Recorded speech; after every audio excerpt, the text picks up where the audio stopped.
गांधीपुरम सुश्री कमलावती बोस के साथ साक्षात्कार। इस इंटरव्यू के दौरान उन्होंने कहा कि पार्षद 2 साल से इस पद पर है और इससे पहले उनके पति पार्टी में सर्कल सेक्रेटरी रहते हुए काम कर रहे थे और उनका मूल निवासी मदुरई है और 40 साल से कोयम्बटूर में है। उन्होंने कहा कि सड़कों का निर्माण कार्य, स्वच्छता केंद्र का निर्माण, विज्ञान पार्क का निर्माण एवं रखरखाव किया जा रहा है। स्कूलों के लिए 5 कक्षाओं का निर्माण कराया गया है। सभी सड़कों पर सड़कें बनाई गई है।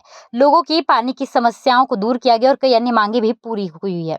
माननीय मुख्यमंत्री जी M.K. स्टालिन के संबंध में उन्होंने कहा कि हमारे मुख्यमंत्री ने कई कल्याणकारी योजनाओं की घोषणा की है और उन्हें लागू किया है। लोगों को कई लाभ मिले, इसलिए लोगों के मन में आपकी जगह है। दयाम के उन्होंने कहा कि सरकार है, इसलिए बिना किसी संदेह के द्रविड़ ही जीतेंगे।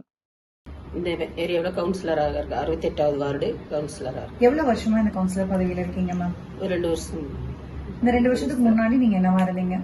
உங்களுக்கு அரசியல் அனுபவம் அதை பத்தி கொஞ்சம் சொல்ல முடியுமா? அவருக்கு வட்ட செயலாளர் இருந்தாங்க வீட்டுக்காரர். சரிங்க. நாங்க ஹவுஸ் ஒய்ஃபா தான் இருந்தோம். ஆனா கட்சிக்குள்ள எப்போதுமே இருந்தோம். 30 வருஷமா கட்சியில பணி செஞ்சுட்டு இருக்கோம். கட்சியில உங்க பூர்வீகம் இதுதானா மேம்? கோயம்புத்தூர் தானா?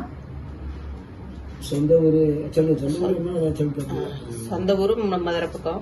நாங்க இங்க வந்து 40 வருஷம் ஆச்சு. இங்க மேம், இப்ப கவுன்சிலர் பதவிக்கு நீங்க வந்ததுக்கு அப்புறம் இந்த ஏரியா மக்களுக்கு, உங்களோட 68வது வார்டு உட்பட்ட பகுதிகளுக்கு நீங்க என்னென்ன செஞ்சிருக்கீங்க?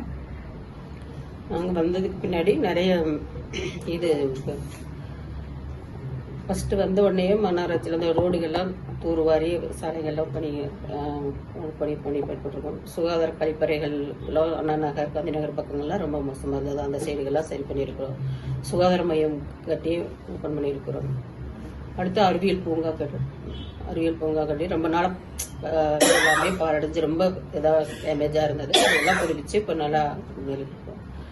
ஸ்கூல்லாம் 2 ஸ்கூலுமே கிளாஸ் ரூமுகள்லாம் மேலே ரொம்ப டேமேஜாக இருந்தது. அதெல்லாம் சரி பண்ணி கிளாஸ் ரூமுகள்லாம் கட்டி இருக்கிறோம்.